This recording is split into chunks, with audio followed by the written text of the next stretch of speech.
Hai, selamat datang kembali di channel Berani Bincang Asuransi bersama saya Yani.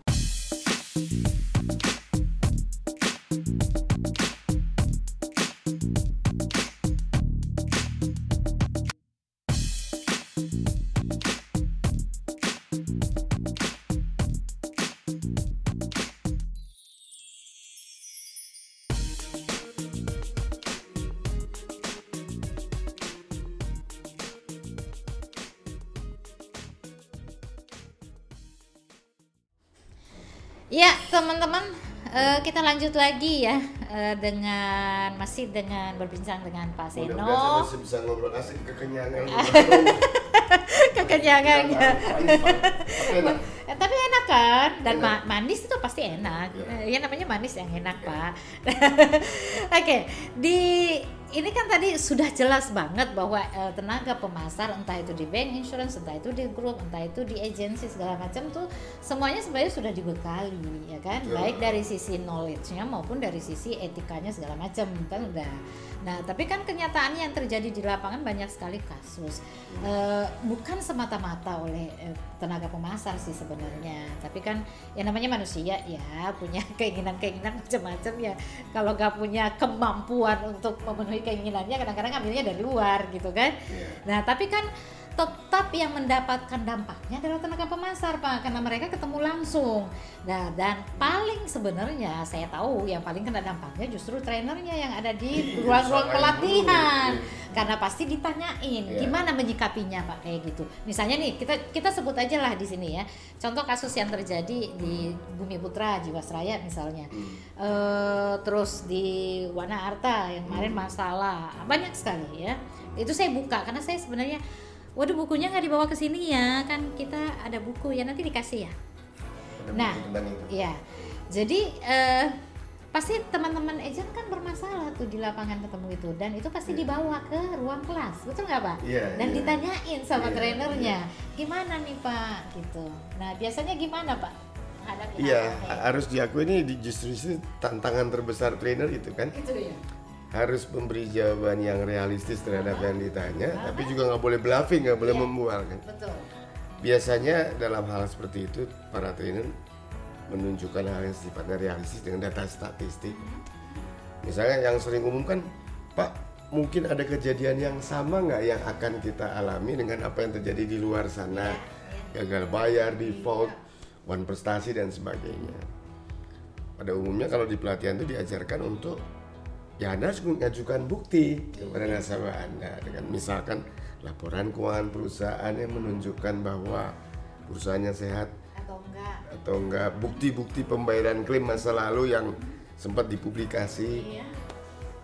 Dan diperlukan juga itu tadi keterampilan dan pengetahuan untuk menjelaskannya dengan benar. Contoh yang sederhana deh, sering apa sih RBC kan gitu ya. Kalau agennya nggak tahu dan nggak mampu menjelaskan, kliennya tetap pusing kan. Betul. Padahal kalau dalam bahasa sederhana kan gampang kan. Seberapa kuat perusahaan melunasi kewajibannya kan gitu aja. Nah jadi hal-hal kayak gitu tantangan Bu Yeri. Dan memang di penjualan memang menimbulkan dampak soal sense of trust, rasa percaya nasabah terhadap perusahaan asuransi terkikis juga akibat dari tercemarnya industri kasus-kasus tadi. Nah ini ya tugas trainer, tugas agen juga mengedukasi kembali nasabah. Berat. Belum tantangan pandemi ya. Betul. Nah, terutama itu juga, Pak, pandemi. Kalau dulu kan seorang trainer misalnya di ruang kelas nih ketemu langsung kan sama si tenaga pemasar. Jadi penyampaiannya bisa kita tahu sebenarnya bahwa apakah apa yang disampaikan oleh trainernya diterima sama oleh si trainingnya kan gitu ya. Nah sekarang kan nggak bisa tuh, Pak. Nah jadi pertanyaan saya berikutnya ke Pak Seno nih, gimana ngukurnya sekarang? Kalau dulu gimana ngukurnya, kalau sekarang gimana ngukurnya coba? Iya, kalau pertama memang ada yang beda, harus diakui ya. Yang namanya face to face training itu ada semacam keterikatan antara trainer dan trainee, ada engage-nya. Betul. Karena baik trainee dan trainee bisa ngeliat ekspresi, body gesture dan sebagainya. Dinamika di kelas juga lebih aktif.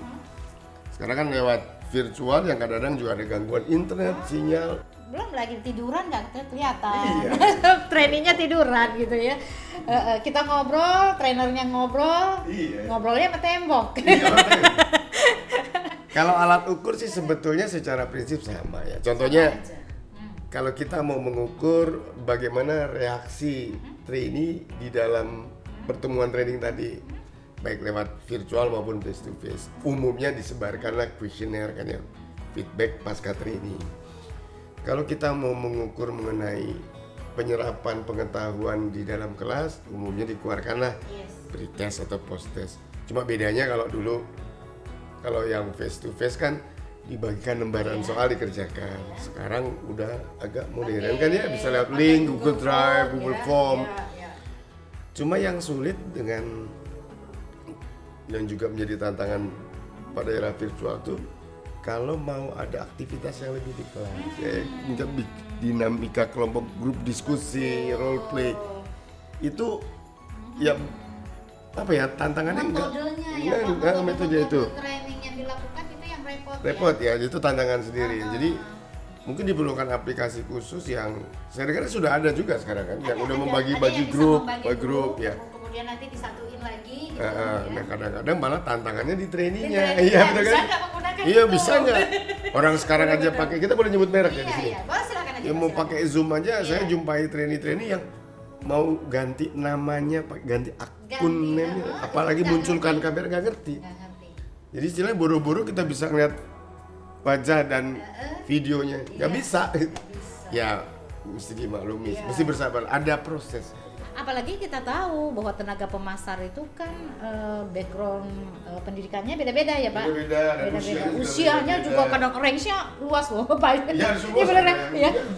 Ada yang yang sampai 70 tahun kan? 70 ada, tapi ada juga yang baru 20. Ada juga yang baru 20, betul. Yang 19 dan 20 mungkin geng Lebih milih cepat. lebih cepat nyerap hal-hal yang seperti digital kan. Dan lebih senang malah. Lebih Dengan enjoy kondisi ya, sekarang lebih enjoy ya. Tapi yang tadi yang 60, 50. Nah, itu maunya lebih banyak, maunya dibimbing langsung, face to face gitu. Ini tantangannya. Sangat ya. Ya, jadi akhirnya kesimpulannya ya mau nggak mau dijalani. Kemudian kalau mau divariasikan dengan beban-beban tambahan, misalnya tugas pasca training gitu ya. Ada field project di lapangan, atau ada desk project di meja untuk misalnya bikin mengenai Apa kekuatan gitu ya. produk gitu. Iya. Itu akan sangat membantu sih kalau bisa diterapkan. Nah, berarti Melengkapi masalah virtualnya tadi yang nggak Iya. kesampaian itu. iya, saya pikir juga suatu ketika pasti akan ada itu nanti ya Pak. Bukan, Ada. malah saya berpendapat bukan makan ada. Nah, Kedepannya memang harus begitu. ada. Iya, Kalau nggak, software itu harus ada. sekarang udah zaman berubah sih ya. Nggak mungkin balik lagi ke model dulu kan ya. Kita udah harus kondisinya seperti ini. Jadi teman-teman trainer itu juga udah harus siap-siap. Atau trainernya sekarang yang tua-tua dihilangin, yang muda-muda. Ada. Muda-muda, Ini jangan pasti ya. Bu Yani Jangan. bercanda. Trainer itu umur biologisnya yang tua, umur psikologisnya apa tetap milenial. Apalagi umur ergonomis kan gitu ya. Tapi biologis juga penting justru, Iya, karena justru. trainer itu punya pengalaman yang banyak, justru semakin bijaksana. Iya, Iya itu kan? tantangannya. Itu tantangannya sebenarnya, bagaimana bisa menggunakan software yang ada gitu ya, atau untuk bisa membuat training yang dilakukannya lebih lebih bunyi gitu loh. Ya mungkin satu lagi saya tambahkan Bu Yani, ada keuntungan juga kan kalau tetap virtual, Iya. company-nya lebih efisien. Iya Kan nggak sih. butuh ngeluarin duit untuk trainernya terbang, Iya. nginep di hotel di luar Iya, kota, betul. dan hal-hal yang lain yang Betul. mendukung perjalanan trainer. Betul. Kalau lewat virtual kan, Iya, kapanpun dimanapun bisa. betul. Iya, benar. Kayaknya kedepannya akan ke sana Iya. saya kira. Satu lagi Pak, untuk itu tadi kan kita ngomongin soal hubungan dengan trainee sama trainernya ya di kelas, bagaimana melakukannya. Nah sekarang kan kita pingin untuk memastikan nih bahwa apa yang disampaikan trainee tadi itu bisa benar-benar sama gitu kan. Kalau saya sih dari dulu sampai sekarang, entah itu ketemu langsung dengan trainee-nya atau sekarang pakai virtual, itu menjadi tantangan tersendiri karena orang Indonesia itu kan sangat susah menyatakan enggak atau kurang gitu ya. Biasanya sama trainernya dikasih semuanya baik, Oh, ya kan? Nah, mungkin ada pemikiran Pak Seno bisa disampaikan? Sampai sekarang itu belum ada soalnya, saya ingin tahu tuh. ya kalau saya sih kalau boleh berpesan ya, kalau Anda jadi trainer itu ukurlah dengan hal yang objektif dan terukur. Simple juga. Ambil contoh aja. Ketika Anda mengajarkan, teman-teman sini mengajarkan agent untuk cara berjualan yang baik, dari mana sih kita bisa tahu dia jualannya benar atau enggak sesuai yang diajarin di kelas gitu? Bisa apa yang diistilahkan dengan mystery shoppers, misalnya kirim temen, suruh agennya nemui teman kita itu, dan teman kita yang akan memberi feedback kan ya. Itu satu. Atau yang kedua, mystery shoppers juga bisa teman yang kita tugaskan tiba-tiba nelpon si agennya tanya-tanya tentang produk. Kan pengetahuannya bisa nggak standar yang diberikan di training dijalanin nggak gitu. Jadi ada misteri mystery gitu guest, ya, mystery shopper, mystery guest. yang bisa kemudian mendeteksi itu tuh sebenarnya betul. Iya, itu mungkin nggak banyak yang melakukan tapi rasanya perlu. Ya hal yang lain sih kalau memang cukup waktu, mungkin Bu Yani juga pernah dengar yang namanya multi-rater feedback ya. 360 degree, jadi satu kali kita keluarkan aja satu questionnaire yang mau mengukur keberhasilan si agen dalam penerapan training yang dianggap 360 degree, berarti kuesioner disebarkan ke atasannya, ke bawahan dan ke teman sejajar. Nanti hasilnya bisa objektif. Iya, betul. Itu bisa juga. Saya menarik, Pak. Hakim. Ini kan kalau bicara tentang pelatihan yang diberikan kepada tenaga pemasar, kan sebenarnya bukan tanggung jawab. Kalau sekarang ya yang terjadi ya, kan tidak hanya tanggung jawabnya ke perusahaan asuransi, iya benar nggak? Bukan juga tanggung jawab trainernya aja. Bukan juga tanggung jawab trainernya aja, tapi industri kan pada umumnya justru industri. Nah, gimana Pak Seno melihat itu? Wah, saya mesti hati-hati menyampaikannya. Enggak, nanti jangan di itu ya, jangan di-cut ya. biarin aja. Kalau di TV enggak, saya coba subjektif yang saya alami aja. Mungkin yang perlu dikembangkan dan masukan untuk kita semua, kita kan pelaku industri ya trainer, ya agent dan manajemen company juga. Yang di Indonesia belum ada ini sebetulnya semacam asosiasi Bu Yani. Asosiasi untuk tenaga pemasarnya. Karena yang ada sekarang hanya asosiasi perusahaannya. Iya, betul. Tapi asosiasi untuk tenaga pemasar nggak ada. Memang belum ada. Dengar sih dulu pernah mau dibangun tapi nggak jadi ya. Betul ya? Tapi nggak jadi. Nggak jadi, kurang dukungan juga. Kurang dukungan dari industri terutama. Gitu ya? Iya. Tetapi menurut pendapat saya juga ini harusnya agennya juga aktif dong ya. Karena betul. Kalaupun ini dibentukkan dari, oleh dan untuk agen. Berani bisa memfasilitasi itu loh, teman-teman agent mau. Iya, sayang kalau enggak kan. Pemerintah atau regulator dan industri mendukung atau memfasilitasi aja kan. Nah, yang saya maksud, kalau asosiasi itu kebentuk, banyak sekali kan manfaat buat agen. Pelatihannya pasti. Sertifikasi dan perpanjangan sertifikasi. Betul. CPD itu kan, Continuous Program Development. Terus perlindungan. Agen kita tuh nggak punya perlindungan. Nggak ada, tapi nasabah punya loh. Iya, bisa mau lewat arbitrase segala macam kan. Media-medianya banyak kan. Banyak banget. Jadi bahkan di Amerika itu saya dengar ada namanya error and omission insurance.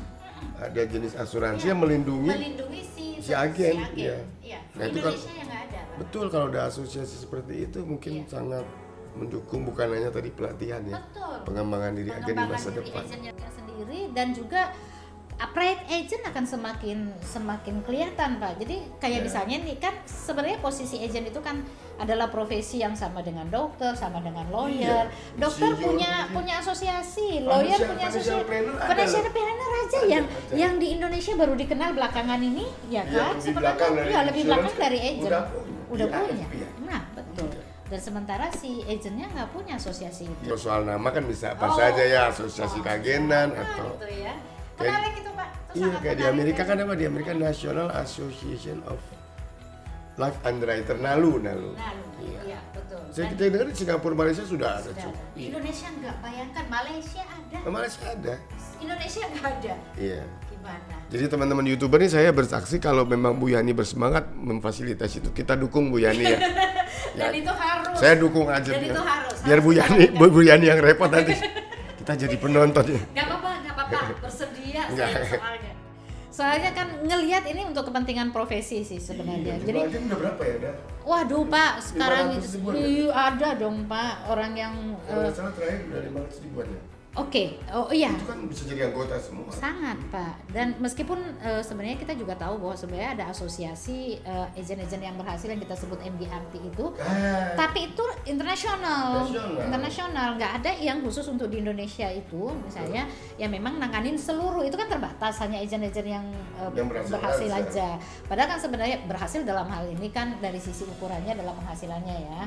Ya kalau dalam premi 2020 kalau nggak salah 600 juta. Iya betul. Ya. Tapi kan ada agent yang punya penghasilan misalnya di bawah itu kan, itu nggak masuk ke situ. Nah ini nggak ada yang nampung gitu, ya itu harusnya ada. Iya, kita akan jadikan kita jadikan itu pemikiran yang dan akan kita realisasikan ya teman-teman di sana, agent asuransi yang ada di sana. Ini spontan aja. Spontan aja. Yang mau siapa ketuanya, mau siapa terserah gitu. Mudah-mudahan bisa kebentuk. Tapi kita harusnya buat gitu ya. Oke, kita istirahat sejenak. Saya masih ada satu sesi lagi terakhir ya.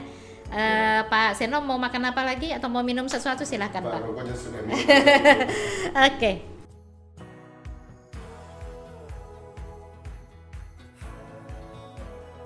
Ya, kita lanjutkan teman-teman. Tadi kita udah ngobrol panjang lebar.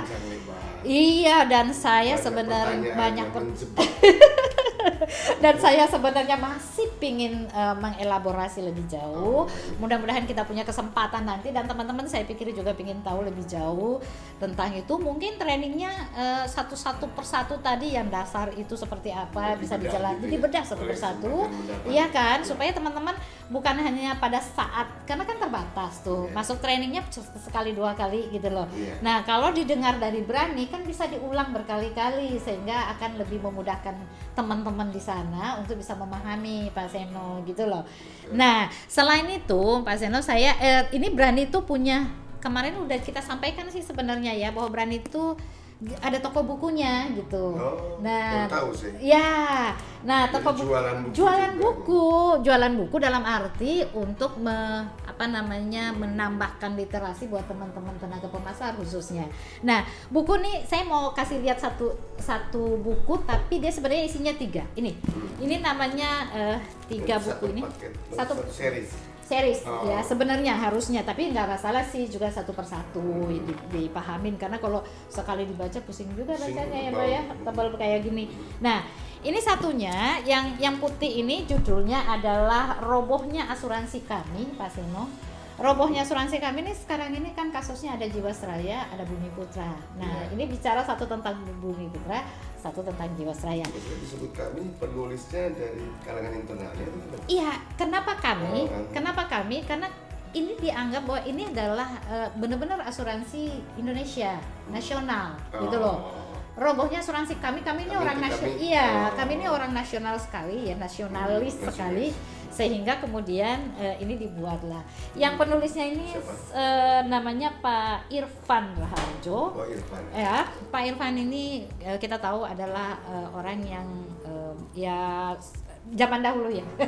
Zaman dahulu kan orang zaman dahulu nih pelaku sebenarnya, pelaku sejarah ya di asuransi. Jadi sudah melanglang di beberapa perusahaan asuransi di posisi direktur dan komisaris gitu. Senior kita. Jadi saya selalu bilang hormat pada suhu gitu ya. Hormat suhu gitu. Nah, beliau juga udah menulis banyak buku. Dan ini buku dibuat, 3 buku ini dibuat dalam waktu 4 bulan di Kebut. Ya, silakan Pak. Iya, di Kebut dalam waktu 4 bulan, tapi sebenarnya prosesnya udah lama. Karena ini sebenarnya merangkum semua kondisi-kondisi yang ada di dua perusahaan ini. Oke. Nah, jadi teman-teman agent tenaga pemasaran asuransi yang ada di sana, Anda kalau baca buku ini akan memahami sebenarnya apa sih yang terjadi di Bumi Putra, kasusnya apa. Ini dibuka secara transparan. Iya, dibuka secara transparan. Apa kasusnya baik di Jiwasraya maupun di Bumi Putra. Jadi ini sampai lengkap dengan data mengenai sampai ke bagian hukumnya gitu ya. Jadi ini udah semua lengkap di sini. Nah, yang makanya namanya trilogi karena ini 2, ini 1 Pak. Sorry sebentar Pak Seno. Nah, yang ini nih ceritanya adalah menceritakan mengenai kalau terjadi 2 kasus seperti ini, apa yang harus dilakukan, bagaimana solusinya. Jadi dia memberikan alternatif solusi dengan berbagai kasus. Jadi banyak kasus nih di sini. Case tadi berarti ya. Iya, karena terhadap bukan cuma 2 lembaga ini. Semuanya. Secara umum akan disampaikan, dan ini memang diambil dari kasus-kasus yang sudah ada. Jadi misalnya putusan pengadilan mana itu masuk sini. Jadi ada. Dan karena beliau juga Pak Irfan ini penulisnya juga menjadi saksi ahli di hampir semua kasus-kasus asuransi yang ada di Indonesia. Beliau nih saksi ahlinya. Jadi layak dibaca. Pelaku industri. Yes, pelaku industri, terutama teman-teman kita juga agen asuransi harus tahu, karena di sini akan kelihatan nih kalau terjadi kasus seperti ini apa sih masalahnya, jalan keluarnya seperti apa gitu loh. Jadi menyampaikan ke klien juga lebih mudah, Pak Seno. Ya, saya kasih tips deh buat teman-teman aja ya. Iya. Budaya baca di Indonesia masih minim. Pak Seno nih. Jadi saran saya. Sebentar sebelum Pak Seno ngomong, saya kasih tahu dulu ke sana teman-teman. Saya sukanya Pak Seno apa?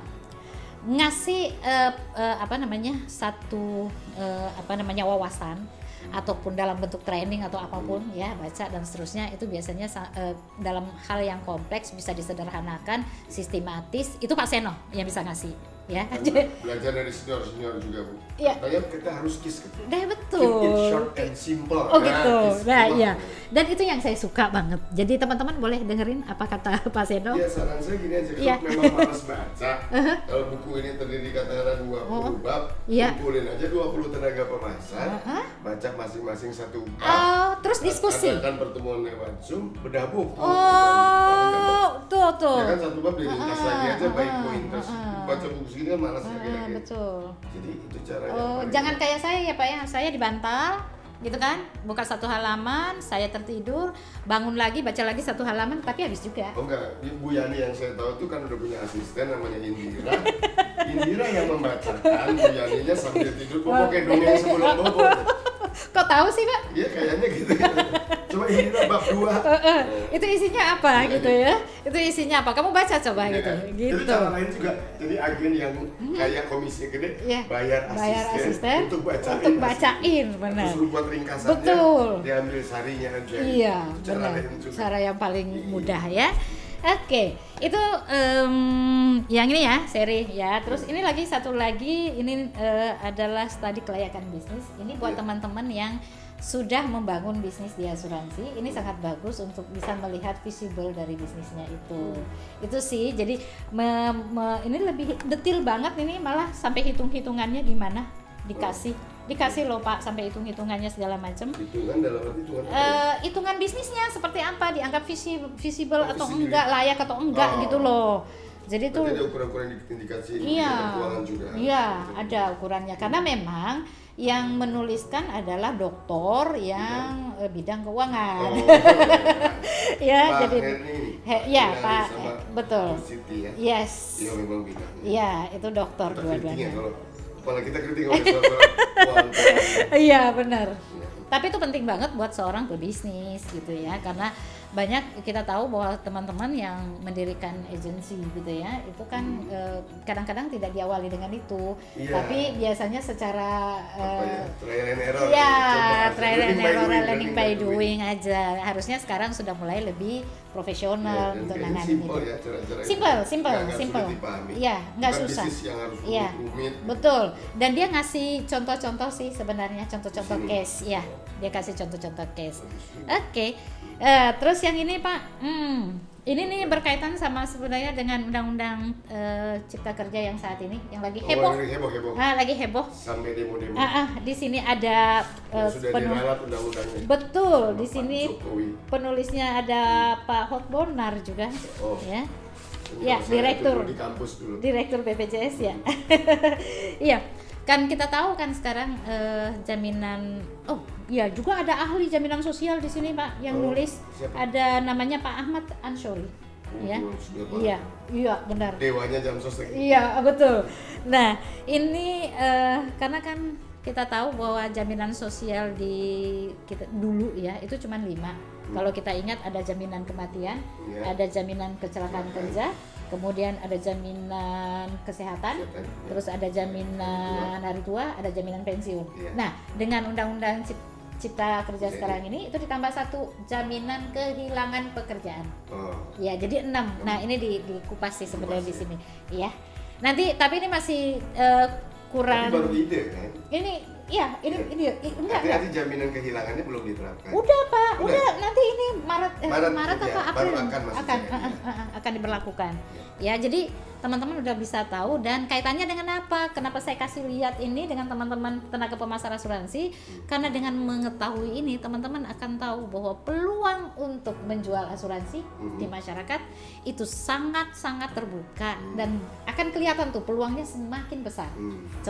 Contohnya misalnya jaminan kesehatan.